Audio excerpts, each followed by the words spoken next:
Howdy, everybody. How y'all doing? It's been a little while. Been busy as fuck lately. But I was thinking, I watch a lot of like book talk videos and stuff like that, and just book videos on YouTube in general and all forms of social media. And I like hearing people talk about books that are very meaningful to them and mean a lot to them. And I was like, let me do the same thing. I have curated an assortment of books. Some you would likely be expecting if you know anything about me, and then some that are kind of like random that I really, really like and that have been impactful to me in some way, or I just think they're really cool. So I gathered a stack here. You can probably already see some of them. And yeah, I just wanted to talk about them some, good way to ease myself back in after like damn near a month without an upload because shit's been hectic lately. So let's just jump right into it. I got like an assortment of shit from different genres and subgenres. So let's get right into it. First off, I've got Legends and Lattes by Travis Baldree. This book, like I presume many people, was my introduction to cozy fantasy, and I fucking liked it a lot. I saw it one day at a Barnes & Noble, and I really liked the cover, and I just really liked the art style and the way the characters looked, and I just randomly, like for my birthday once, my wife just got it for me, and I was like, oh, fuck yeah, let's read it, and I really loved it. And I read the sequel, and I have the third book on my shelf way in the back there that's like super disorganized. And I haven't read it yet, but I really look forward to it because I like this world and these characters. And cozy fantasy, I'd like to see more of it in the future. This was a really good introduction to that, so I'd highly recommend if you guys wanted to start cozy fantasy, start with this. This shit slaps. All right, moving on. We've got A Game of Thrones by George R.R. Martin. Look at that. Mass market style. That's about to become a thing of the past, unfortunately. So it's really cool to just have this. This was the darkest shit I had ever read at the time. I read this in like high school or college, something like that. Because I had actually watched the show first. And then it made me want to go back and watch the book or read the books. So I loved this book. I already saw the twist coming about Ned Stark, what was going to happen about, 75% of the way through this thing. But that didn't make it less impactful because George R.R. Martin's writing is masterful. And when properly executed, spoilers don't matter. I'm not going to sit here and spoil every book I've got here, but when executed properly, it doesn't matter if you know what's going to happen or not. It's still satisfying. And this book is like the exemplar of that. This shit was so fucking good, man. And the characters, the world, the depth, it was like second to none. It's crazy to think that this came out of the George R.R. Martinussi in 1991. It had been around that long, and it took me decades to finally read it. But I'm glad I did. This shit slaps. Darkest thing I had read at the time, and it was so gritty, and it was what I needed at the time. Next up, we've got The Way of Kings by Brandon Sanderson. This is my favorite book of all time. Chonky boy. Right off the bat, when I saw the cover of this in someone else's YouTube review, it one-shotted me. Fucking look at that. Everything the book is saying, everything that it promises to be tonally is just promised here in this cover and delivered upon in the writing. Kaladin, Dalinar, Shallan, these are super compelling characters. Kaladin in particular is one of, if not my absolute favorite character in all of literary fiction, not video games. You know what I mean? I know we have the literary fiction, the definition, but I meant in books. Not to say he's not as compelling as a video game or a movie antagonist or protagonist. I'm just thinking of books right now, right? And so this was the start of it all. It was perfect. This book is the paragon of setup and payoff. That's why I like this book. It sets you up. It builds its dominoes slowly and deliberately and knocks them all down for you at the end. This is a perfect and complete book on its own. Never mind the fact that it's part 1 in a 5-part series that's going to be a 10-part series. So it's I strongly recommend this to literally everyone. I don't even care if you don't like fantasy. Read this. It's just good. You should be able to just appreciate well-made art, and that's what this is. Moving on. Blood of Elves by Andrzej Sapkowski. This is like the first proper Witcher book, I believe, that's not, like a collection of short stories. It's been a while since I've read this, but I remember how much I loved it. I had played The Witcher 3 Wild Hunt, and I really loved the game, and it made me want to read the books. I never played Witcher 1 or 2, but I was like, fuck it, let's go back to the source. So I read this, and I fucking loved it, because I already liked Geralt of Rivia as a character in the games. In the books, though, you get so much more by nature of the medium, because he is the POV character most of the time. And so you get a glimpse, not even just a glimpse, just a full fucking view of what's going on in his head, which is not possible in a video game. In a video game, you are Geralt, so you get to connect to him on a different level that has its own merits. But in the book, you get to connect with him in a way that you just can't in another medium because you're in his head. And he's way more human. Like, yeah, he's a Witcher, so like his emotions are stunted and stuff like that, but he's just still more human. You see the inner conflict more. And I just think Book Geralt is like absolute peak. I fucking love Book Geralt. Moving on. Cyberpunk 2077, No Coincidence. This is a pretty recent book, and it's been all over Barnes & Noble's. And I really liked it. One, the cover is so eye-catching. I mean, look at that. Who wouldn't be one-shotted by that? Especially if you like cyberpunk or sci-fi in general. Because as you can clearly see, sci-fi and fantasy are like my two primary genres. Despite the fact that this is the first like sci-fi book on the list so far, I read a lot of sci-fi. And yeah, of course I was going to buy this, dude. And it delivers on what you already know about Night City. There are no happy endings in Night City. I won't spoil anything just in case you haven't read it. But, man, you think it's going to go one way and then it goes a different way. And, like, what other way could it have gone? That's how I felt at the end. It's not like it's necessarily saying to you, like, oh, this is a mystery. But there are mysterious elements to it that have a narrative payoff at the end that you're like, ah, fuck. When it finally does come to fruition. And it's really satisfying. And even though it's going to make you feel like shit at the end, you will be narratively satisfied. You'll be satisfied that you read it. And I really like that about this book. This is a good book. Next, we've got Halo: The Fall of Reach. Yet another mass market. I've had this book since like middle school.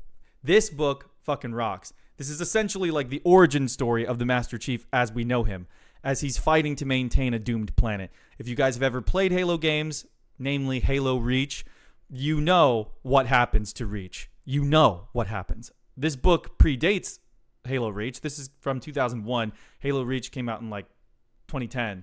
So, you wouldn't have known this at the time, but like, As a society, most of us, if you're like a nerd, you've probably played Halo. You know what happens to Reach, and you get to see a younger Master Chief with other Spartans around as they're fighting on this planet. And for any Halo fan, this is essential reading. Absolutely essential reading. This book rocks. Keeping on theme, sorry for all my sniffles. Keeping on theme, we've got Halo: The Cole Protocol by Tobias S. Buckle. This book is fucking cool, dude.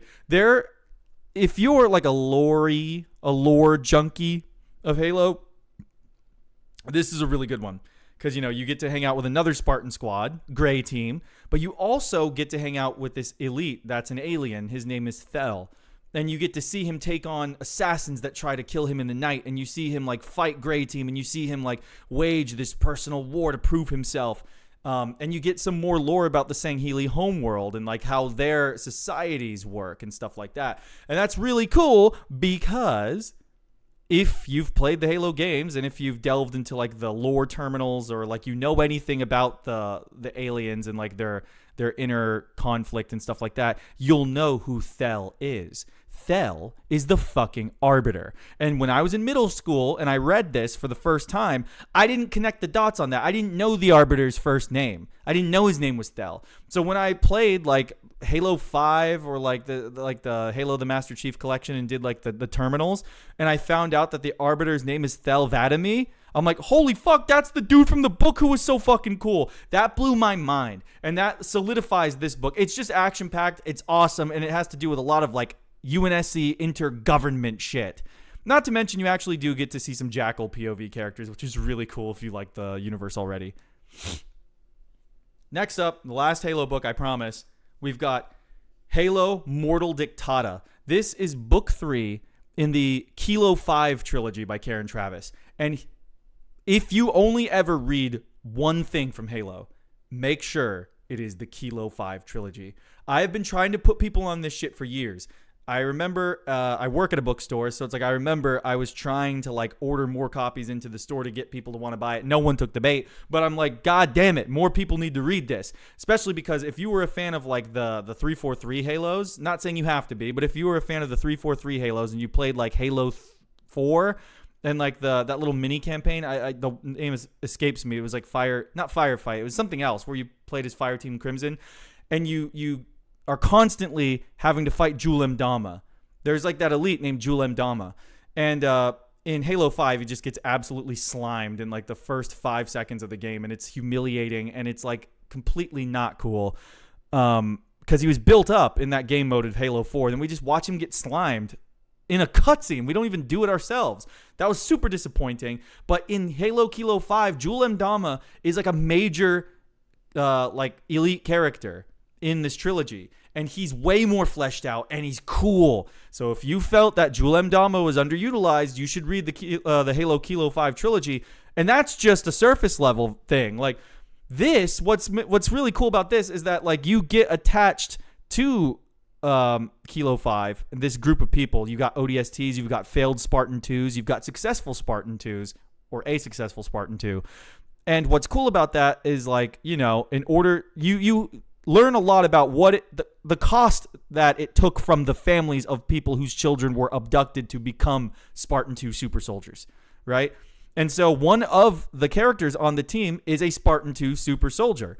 And you get to see her meet her old family who believed her dead except for her crazy conspiracy theorist dad who happened to be correct about everything. And I'm like, dude, this is fucking crazy. And Mortal Dictata is where this all comes to a head, and it is the best Halo fiction you can possibly read. It is absolute peak. If you are a Halo fan, read the Kilo 5 trilogy. I cannot wait until you get to Mortal Dictata. This is one of my favorite sci-fi books ever. Next, throwing some different shit in here. We got a manga. Dinosaur Sanctuary by Itaru Kinoshita, if I'm saying that correctly. This shit is so vibey. Like, what more do you... Look at the cover, dude. Look at the cover. What more do I need to tell you? This is just vibes incarnate. Like, the plot is literally that some sections of Japan have, like, held on to dinosaurs. They didn't go extinct.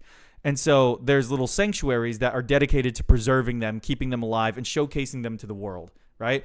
And so our main character here is an aspiring dinosaur carer. So you get to watch her go through this new job that she has at a sanctuary. It's not technically like the most funded, but every now and again they get a new dinosaur in, and you see them struggling with like caring for the dinosaurs, maintaining the funding to be able to continue the project, and then also maybe having to sell some dinosaurs. The tragic backstories of some of the dinosaurs they're rehabilitating in this facility, it's great. If you like dinosaurs, which I was a little boy once, of course I like dinosaurs. If you just like chill vibes and like a low stakes kind of story, I would consider reading this. The art's really nice. It's fucking cute, man. What more do you want me to say? This shit is awesome. Now, we've got a nonfiction book. And this one, if you're a gamer, you've probably heard someone talk about it. Play Nice by Jason Schreier. This, I mean, listen to the subtitle. The Rise, Fall, and Future of Blizzard Entertainment. This was an enlightening read.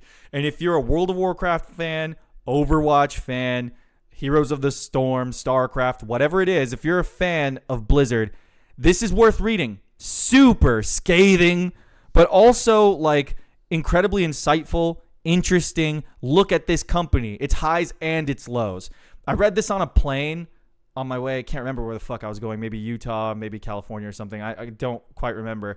But I was glued to this. I was absolutely glued to this. The way that Jason Schreier spins the narrative of this company chronologically, but sometimes jumping back and forth by project, like it keeps you hooked, man. Like it's crazy because this is all real. This all happens. And whether for better or for worse, like this is what makes Blizzard Blizzard. It's all here in ink.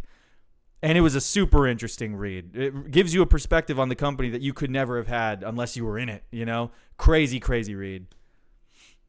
Oh, my little tower is about to fall over. But last book. This one's fun. We've got The Dungeons and Dragons Book of Dragons by Michael Whitwer. What's cool about this book, you can already kind of see it. It's got like textured scales on the front. Isn't that really cool? This is a really cool book. I mean, there's no narrative here. It's a textbook about a fictional world. It's D&D, man. But it tells you about the different types of dragons, the gods they come from, some very prominent dragons in the lore, all the dragon kin, all like the related species. This is like essential reading if you're a dork, you know, like me. This shit fucking rocks, dude. Like, here, let me put my mic down for a second. Look at these illustrations.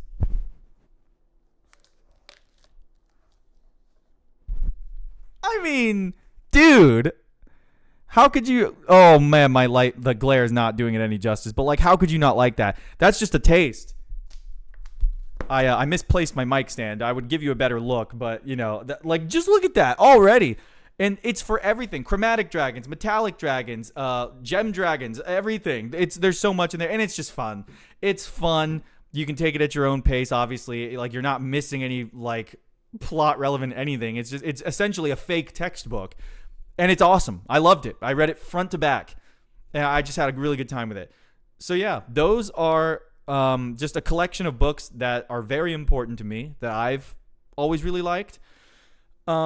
So yeah, I mean, if you have any suggestions for me, I'm always down to hear, because you kind of have a taste for what I like. You know, I know the sci-fi was very Halo biased. I promise I read a bunch of sci-fi. It's just that, like, those books go back so far for me. You know, I had to mention them. So yeah, I mean, if you have any like suggestions on what I should read based on this, definitely feel free to let me know. But like, until then, I'll see y'all later. Peace.